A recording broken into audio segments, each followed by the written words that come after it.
2023년 10월 23일 월요일입니다. 삶의 현장에서 우리가 함께 나눌 오늘 하루 말씀 요한계시록 3장 1절에서 6절입니다. 사대 교회의 사자에게 편지하라. 하나님의 7영과 7뼈를 가지신 이가 이르시되 내가 내 행위를 아노니 내가 살았다 하는 이름은 가졌으나 죽은 자로다. 너는 일깨어 그 남은 바 죽게 된 것을 굳건하게 하라. 내 하나님 앞에 내 행위에 온전한 것을 찾지 못하였노니 그러므로 내가 어떻게 받았으며 어떻게 들었는지 생각하고 지켜 회개하라. 만일 일깨지 아니하면 내가 도둑같이 이르리니 어느 때에 내게 이르는지 내가 알지 못하리라. 그러나 사대에 그 옷을 더럽히지 아니한 자 몇 명이 내게 있어 흰옷을 입고 나와 함께 다니리니 그들은 합당한 자인 영고라. 이기는 자는 이와 같이 흰옷을 입을 것이요 내가 그 이름을 생명책에서 결코 지우지 아니하고 그 이름을 내 아버지 앞과 그의 천사들 앞에서 시인하리라. 귀 있는 자는 성령이 교회들에게 하시는 말씀을 들을지어다. 아멘. 오늘은 요한계시록 8째 시간입니다. 검은 옷을 입은 자, 검은 옷을 입은 자입니다. 요한계시록의 7교회 중에서 예수님이 5번째로 언급하신 교회가 사대교회인데, 사대라는 이 지역은요, 고대 리디아 왕국의 수도였고 그 나라 마지막 왕인 크로이소스는 돈이 많기로 유명했다고 합니다. 그만큼 사대는 매우 부유하고 큰 도시였죠. 로마 제국 때에도 에베소랑 어깨를 나란히 했던 소아시아 지역의 주요 도시가 사대입니다.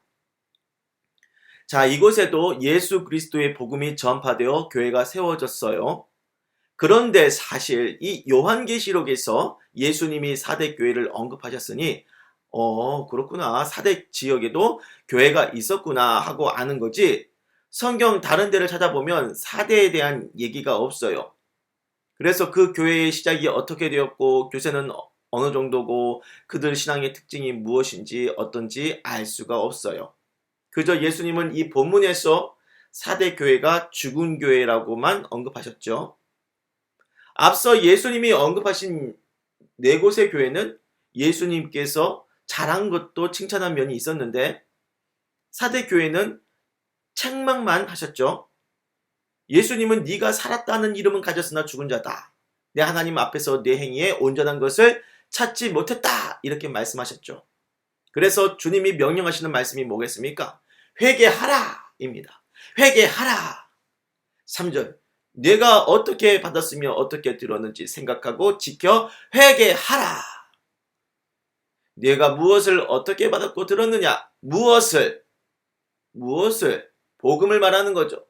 내가 처음에 복음을 어떻게 듣고 받아 예수를 믿기 시작했는지, 신앙의 시작점까지 되짚어 올라가 그때와 지금의 네 모습이 어떻게 달라졌는지 한번 깊이 생각해 보고 네가 처음 예수 믿었을 때로 돌이켜라.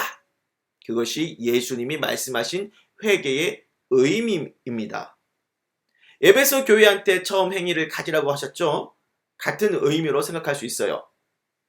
주님이 원하시는 회개는 몇 가지 잘못한 걸 좀 고치는 부분 수선의 의미가 아니고 완전히 처음에 산 새 옷 상태로 돌아가라는 전체 수선의 의미입니다. 그래서 예수님이 인정하시는 신앙이라는 게 뭐냐? 4절에 한번 봐주세요. 더럽히지 아니한 새 것처럼 깨끗한 흰 옷을 입은 자이죠. 사대 교회가 당면한 현실.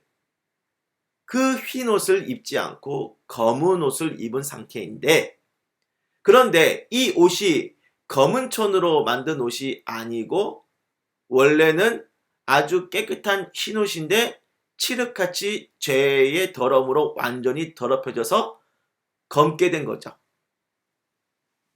예수님은 당신의 제자들한테 땅끝까지 이르러 내 증인이 되라고 말씀하셨습니다.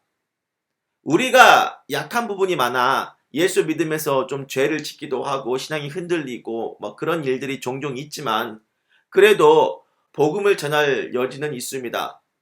넘어지고 쓰러지고 상처가 일어나고 그러면서도 복음을 전하는 거죠.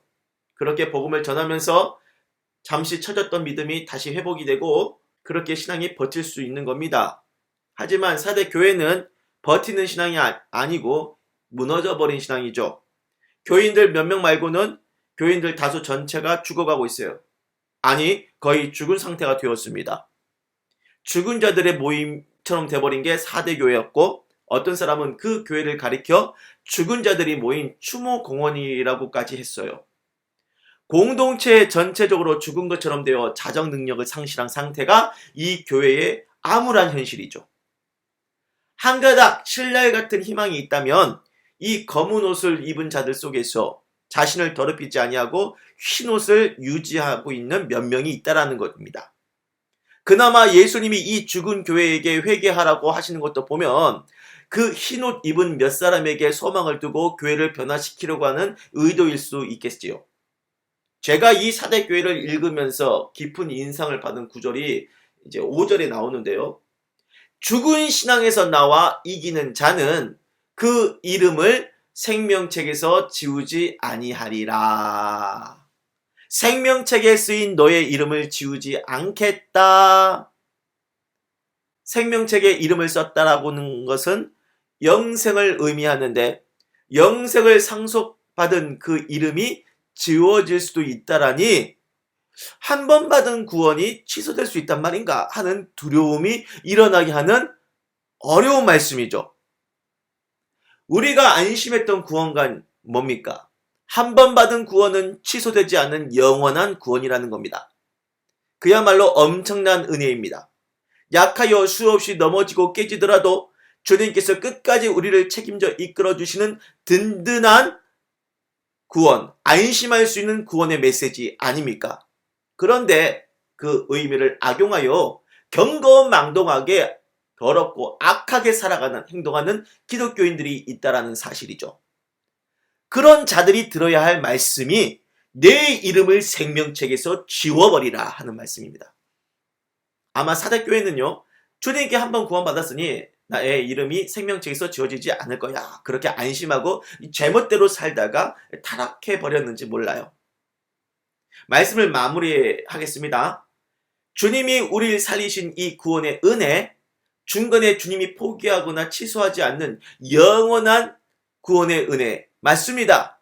이 사실 절대 변함이 없어요. 하지만 그걸 악용하여 나의 정욕대로 마음껏 살아도 구원받을 수 있을 거라고 생각한다면 살았다 하는 이름은 가졌으나 실상은 죽은 검은 옷을 입은 자가 될 것입니다. 원래 처음부터 검은 옷을 입은 자가 자기가 흰 옷을 입었다 착각하면 그것은 답이 없겠지만 구원의 흰 옷을 받았는데 죄에 더럽혀 검은 옷처럼 되었다면 아직 그 사람은 소망이 있어요.